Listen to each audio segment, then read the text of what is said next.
പാലക്കാട് രാഷ്ട്രീയ കേരളത്തിൽ ഇലക്ഷൻ വരുമ്പോൾ എന്നും ചർച്ചാ വിഷയമായി വരുന്നുണ്ട്. കൃത്യമാണ്. പാലക്കാടിൻ്റെ രാഷ്ട്രീയ മനസ്സ് കേരളത്തിൻ്റെ ചിന്താഗതിയായി വലിയ വാർത്തയായി എന്നും മാറാറുണ്ട്. പക്ഷെ ഒരു കാര്യം ചോദിക്കട്ടെ, പാലക്കാട് ഇപ്പോൾ രാഷ്ട്രീയവും വികസനവും ചർച്ച ചെയ്യുന്നവരോട്, പിഷാരടിയുടെയും ശോഭാ സുരേന്ദ്രനും തമ്മിലാണ് പ്രചരണം എന്ന് പറയുന്നവരോടൊക്കെ കൂടി ഒരു ചോദ്യം. പ്രക്ഷോഭ് എന്ന് പറയുന്ന ഏറ്റവും വലിയ പാർട്ടി പ്രവർത്തകൻ, അദ്ദേഹം KPCCയിൽ അംഗമാണെന്നല്ല പറയുന്നത്. അദ്ദേഹം രാഹുൽ മാങ്കൂട്ടത്തിലും അതുപോലെ തന്നെ ഷാഫി പറമ്പിലുമായി വെച്ച് പുലർത്തിയ സൗഹൃദം. ഷാഫി പറമ്പിൽ പറയുകയാണ്, എനിക്ക് ചൂഴ്ന്നു നോക്കാൻ പറ്റില്ല, തുന്നിച്ചു നോക്കാൻ പറ്റില്ല ഉള്ളിലിരിപ്പ് എന്താണെന്നുള്ളത്. ഷാഫി വേണ്ട, നിങ്ങൾ ചികഞ്ഞു നോക്കണ്ട, തുന്നി നോക്കണ്ട പ്രക്ഷോഭിൻ്റെ ഉള്ളിലിരിപ്പ് എന്താണെന്ന് അറിയാനായിട്ട്. പക്ഷേ ഒരു പരാതിക്കാരി പറയുക, ഷാഫി പറമ്പിൽ MP-യുടെ പേര് പറഞ്ഞിട്ടുണ്ട്.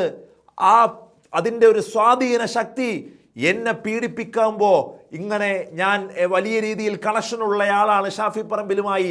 ഷാഫി പറമ്പിലിൻ്റെ പേര് പീഡന സമയത്ത് ഒരു സ്വാധീനമായി ഇൻഫ്ലുവൻസിങ് ഫാക്ടറായി പ്രക്ഷോഭ് ഉപയോഗിച്ചിട്ടുണ്ട് എന്നുള്ളത് അത് പ്രശ്നമാണ് ഷാഫി, അത് പ്രശ്നമാണ്. കാരണം നിങ്ങൾക്കും പ്രക്ഷോഭിനും തമ്മിലുള്ള ബന്ധമാണ് അത് കാണിക്കുന്നത്.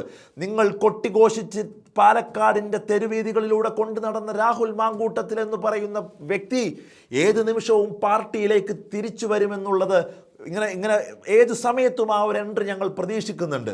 ഇലക്ഷൻ കഴിഞ്ഞാൽ രാഹുൽ മാങ്കൂട്ടത്തിൽ വീണ്ടും KPCCയുടെ ആസ്ഥാനത്തിരിക്കുന്നത് ഞങ്ങൾ ഭാവനയിൽ ഇങ്ങനെ ചിന്തിച്ചെടുക്കുന്നുണ്ട്. കാരണം അത്രമാത്രം ഇൻവോൾവ് ആണ് ഷാഫി രാഹുൽ മാങ്കൂട്ടത്തിൽ ഇന്നും ഈ പ്രസ്ഥാനത്തിൽ എന്നുള്ളതാണ്.